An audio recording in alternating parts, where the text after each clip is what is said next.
શરૂઆતમાં કહેતા તો જવાબ આવશે વિકલ્પ એ, નિશાન ઊંચું રાખવું. બીજું, અંકિતના માતા પિતાનું સ્વપ્ન હતું. જવાબ, તે ઉમદા માણસ બને. પ્રશ્ન નંબર 2, એક વાક્યમાં ઉત્તર લખો. પહેલું, અમેરિકામાં રહેતા ડોક્ટર સૌરભ પાસે કોના માટે સમય નથી? ઉત્તર, અમેરિકામાં રહેતા ડોક્ટર સૌરભ પાસે પોતાના માતા પિતા માટે સમય નથી. બીજો સવાલ, અંકિતને પરીક્ષામાં ઉત્તીર્ણ થવાની ખુશીમાં કયા પુસ્તકો ભેટમાં મળ્યા હતા? ઉત્તર, અંકિતને પરીક્ષામાં ઉત્તીર્ણ થવાની ખુશીમાં રામાયણ, મહાભારતની બાળકથાઓના પુસ્તકો ભેટમાં મળ્યા હતા. ત્યાર પછી જોઈએ પ્રશ્ન નંબર 3. નીચેના પ્રશ્નોના 2-3 વાક્યમાં ઉત્તર આપો. જોઈએ પહેલો સવાલ, બેટા ચાલ, બહુ મોડું થઈ ગયું. વિનુ કાકાના આ વાક્યનો ગુઠાર્થ સમજાવો. ઉત્તર, બેટા ચાલ, બહુ મોડું થઈ ગયું. વિનુ કાકાના આ વાક્યના ગુઠાર્થમાં બોલ્યા, સૌરભ ભણી ગણીને અમેરિકામાં ડોક્ટર થયો. ભૌતિક સમૃદ્ધિ તેણે મેળવી, પણ માતા પિતા માટે સમય ફાળવવા જેટલી આંતરિક સમૃદ્ધિ નથી. સૌરભને ઉમદા માણસ બનાવવામાં અને સંસ્કાર આપવામાં મોડું થઈ ગયું, તેથી ઊંડા દુઃખ સાથે તેમણે આમ કહ્યું. ત્યાર પછી જોઈએ બીજો સવાલ, હવે અમેરિકા ક્યારે જશો? પ્રશ્નના ઉત્તરમાં વિનુ કાકાની પ્રતિક્રિયા તમારા શબ્દમાં વર્ણવો. ઉત્તર, હવે અમેરિકા ક્યારે જશો? એવા નીના બહેનના પ્રશ્નના ઉત્તરમાં વિનુ કાકા માથું ધૂણાવી ચૂપ રહ્યા. એમની આંખને ખૂણે બાજેલું નાનું આંસુ આથમતા સૂરજના કિરણમાં ચમકી ઉઠ્યું. હવે એમના પુત્ર સૌરભને એમના માટે સમય ન હતો. ત્યાર પછી જોઈએ પ્રશ્ન નંબર 4. 7-8 લીટીમાં ઉત્તર આપો. પહેલો સવાલ, રેસનો ઘોડો વાર્તાને આધારે બાળકના ઘડતરમાં અડચણરૂપ બનતા પરિબળોની ચર્ચા કરો.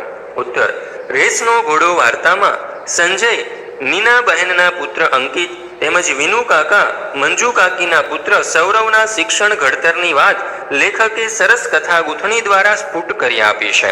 વિનુ કાકા પોતાના પુત્ર સૌરવની સાથે અંકિતને પણ રેસના ઘોડાની જેમ શિક્ષણની સ્પર્ધાત્મક રેસમાં જોતરે છે. ખુદ મંજુ કાકીને પણ અંદેશો છે કે એમના પતિની આક્રમકતા સૌરભના વ્યક્તિત્વને કુંઠિત કરી નાખશે. નીના બહેન સફળતાપૂર્વક અંકિતને પોતાની તરફ લઈને એનું બાળપણ એને પાછું મળે એ માટે ઘટતું બધું જ કરે છે. આમ બે બાળકના ઘડતર માટે લેખકે 2 અલગ અલગ પરિબળો અને પરિસ્થિતિનું નિર્માણ કર્યું છે. વિનુ કાકા સૌરભને રેસના ઘોડાની જેમ અને એના સ્વતંત્રતા અને બાળપણના ભોગે પોતાના વિચારો લાદીને ડોક્ટર બનાવે છે અને સૌરવ પાસે પૈસા છે. પણ મા બાપ માટે પ્રેમ, સમય કે ફરજ નથી. બીજી બાજુ નીના બહેને અંકિતને એના સ્વતંત્રતા અને બાળપણ આપી અને મા બાપ તરીકે કરવું જોઈએ તે બધું જ કરે છે. તે સારો માણસ બને છે, પરિવાર સાથે રહે છે, પ્રેમ, સમય અને ફરજ બજાવીને કુટુંબ તેમજ સમાજને ઉપયોગી થાય છે. લેખકે વિનુભાઈના આ પાત્ર દ્વારા બાળકના ઘડતરમાં અડચણરૂપ બનતા પરિબળોનું નિરૂપણ નવલિકા સ્વરૂપે અહીં રજૂ કર્યું છે.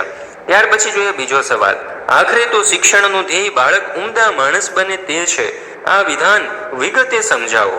ઉત્તર, આખરે તો શિક્ષણનું ધ્યેય બાળક ઉમદા માણસ બને તે છે. આ વિધાન સાંપ્રત શિક્ષણની મર્યાદાને સ્ફુટ કરતી અંકિતના મમ્મી નીના બહેનની વિધાયક દ્રષ્ટિ રજૂ કરે છે અને પોતાના પુત્ર અંકિતને ગુણ પ્રાપ્ત કરવાના શૈક્ષણિક ભારણથી ઉગાર્યો. એની આંતરિક શક્તિઓ સહજ રીતે ખીલે તે માટે સ્વતંત્રતા, પ્રેમ અને હૂંફ આપ્યા. સાથે રહીને પોતે બાળ સહજ રમતો રમવાની છૂટ આપી. રામાયણ, મહાભારતની બાળકથાઓ વંચાવી. કૌટુંબિક ભાવના તેમજ દેશપ્રેમ જેવા સંસ્કારોનું ચિંતન કર્યું. અંકિતને ટોકતા રહેવાનું, તેને ઉતારી પાડવાનું કે પોતાના વિચારોને વ્યક્ત કરવાનું સાધન ન બનાવ્યું. એને કુદરતી રીતે ખીલવવાનું વાતાવરણ મા તરીકે પૂરું પાડ્યું. વિનુ કાકા સૌરભને જે રીતે રેસના ઘોડાની જેમ ઉછેરતા હતા એ રેસમાંથી પોતાના બાળકને ઉગાર્યો. નીના બહેન માનતા હતા કે ભવિષ્યની શૈક્ષણિક કારકિર્દી માટે બાળકને જ નિર્ણય કરવા દેવું જોઈએ. બાળક સંસ્કારી અને ઉમદા માણસ બને એ જ શિક્ષણનું ધ્યેય હોવું જોઈએ. નીના બહેનનું એ સ્વપ્ન અંકિતે પુરવાર કર્યું. ત્યાર પછી જોઈએ ત્રીજો સવાલ, રેસનો ઘોડો શીર્ષકની યથાર્થતા ચર્ચો. ઉત્તર, રેસનો ઘોડો શીર્ષક સમગ્ર વાર્તાના કથા વસ્તુના હાર્દને યથાર્થ રીતે રજૂ કરે છે. વિનુ કાકાએ વાર્તાનું મહત્વનું પાત્ર છે. પોતાના સંતાનોને પરીક્ષાલક્ષી સ્પર્ધાત્મક હોડમાં રેસના ઘોડાની જેમ જોતરીને પોતાના વિચારો એમના ઉપર લાદી દેનારા માતા પિતાનું વિનુ કાકા પ્રતિનિધિત્વ કરે છે. સૌરભ અહીં રેસનો ઘોડો છે. વિનુ કાકા મરજી પ્રમાણે એને દોડાવે છે. મોટી ડિગ્રી મેળવે, ચંદ્રકો જીતે, અખબારમાં એમનું નામ આવે, ફોટા છપાય, એવું વિનુ કાકા ઈચ્છે છે. એમાં સૌરભ ઊણો ઉતરે છે કે ઓછા માર્ક્સ આવે તો વિનુ કાકા એને ટોકતા કે ઉતારી પાડતા. એમાં તેની મહેનત સફળ થઈ. ઘોડાની જેમ પ્રથમ આવ્યો. અમેરિકામાં ડોક્ટર થયો અને ત્યાંની મોટી હોસ્પિટલમાં કામે લાગી ગયો. એની નામના વધી, વિશાળ બંગલો, કાર જેવી અનેક ભૌતિક સંપત્તિ મેળવી, પરંતુ જીવન જીવવા માટે જરૂરી સંવેદના ગુમાવી. મા બાપ સાથે વાત કરવાનો, એમને સમજવાનો કે સહારો થવાનો એમની પાસે સમય ન હતો. આમ સૌરભ શિક્ષણ ક્ષેત્ર રેસનો ઘોડો બની ગયો. જીતી